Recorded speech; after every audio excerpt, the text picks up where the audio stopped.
Rambam, Maïmonide, dans les halachot, de Hilchot Melachim, les halachot de royauté, chapitre 11, nous dit la chose suivante. Hamelech HaMashiach atid la'amod l'arzir malchut David liyoshna. Le roi David, je m'excuse, le roi Melech HaMashiach, le roi Mashiach, descendant de David, il va réinstituer le royaume de David Amelech. Il va bâtir le Beth Amikdash, il va ramener tout le peuple juif en Eretz Israël, et tout sera réétabli la halachot tel que ça a été dans le temps du Beth Amikdash. Et là, le Rambam dit l'importance de la croyance à Mashiach. Celui qui, chas v'shalom, ne croit pas dans la venue de Mashiach, et plus, celui qui n'anticipe pas sa venue, Rambam dit c'est quelqu'un comme s'il rejette toute la Torah. Il manque de croyance dans toute la Torah. Il dit pourquoi dans toute la Torah? Il dit puisque dans la Torah, on nous parle de la venue de Mashiach. Il y a un passouk dans Devarim qui dit Veshav Hashem Elokecha Tshvutra, je vais vous ramener. Vous allez tous retourner.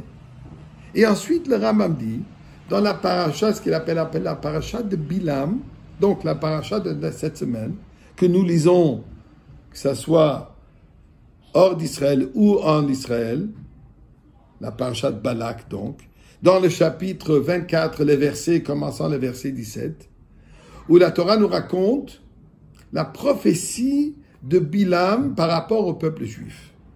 Nous savons, Bilam a été invité pour venir chas v'shalom maudire le peuple juif à l'invitation de Balak, le roi de Moab.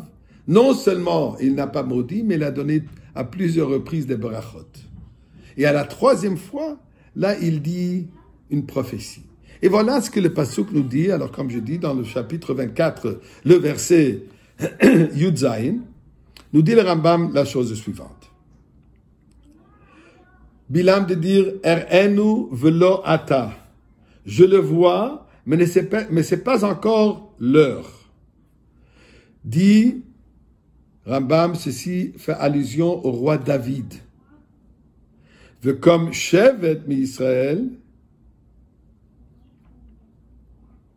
je m'excuse, j'ai sauté un verset, Ashurena velo karov, je le distingue, mais n'est pas proche, dit ça fait allusion à Mashiach. Puisque Rambam nous dit, Bilam donne sa prophétie aux deux étapes.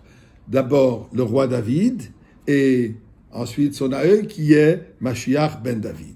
A dit le premier verset, je le vois, mais pas encore maintenant, donc c'est plus proche, David, velo ashurena velo karov, ze melech HaMashiach. Darach kochav mi Yaakov. Un astre s'élance de Yaakov. Il dit, qui est cet astre? C'est David, c'est le roi David. Comme Shevet mi Israël, et une comète surgit de peuple juif. Ceci, c'est Melech, le roi de Mashiach. Et continue. Omachat Pa'ate Moab, qui va écraser les sommités de Moab. Ça, c'est le roi David.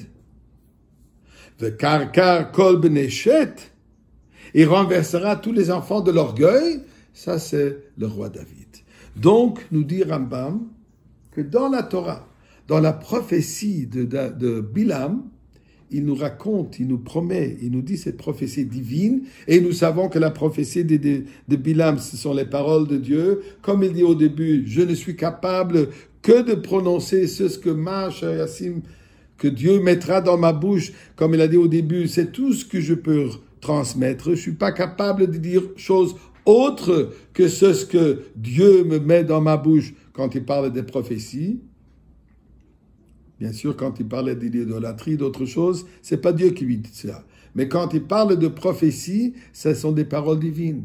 Donc, Dieu nous envoie cette prophétie, nous informe la prophétie de la venue de Mashiach à travers Bilam. Donc, nous dit Rambam, ça c'est de la Torah, c'est biblique. Donc, l'importance d'y croire au point que Rambam introduit ça dans ses 13 principes de foi. Le 12e, Ani Ma'amin Bemunah Shlema, Beviat Mashiach, j'ai cette croyance absolue dans la venue de Mashiach. Vachakelo, je l'anticipe à chaque moment. Mais s'il y a une petite question qui se pose, est-ce que ça n'aurait pas été plus propice que Moshe Rabbeinu nous raconte, il nous informe de la venue de Mashiach? Ça vient de Bilam, un homme rachat, un homme d'une méchanceté qui voulait absolument maudire le peuple juif, comme on a parlé hier. Sa haine était tellement forte que ça le dépassait. Lui, il doit nous annoncer, c'est lui qui doit nous raconter la venue de Mashiach. Eh bien, c'est exactement ça.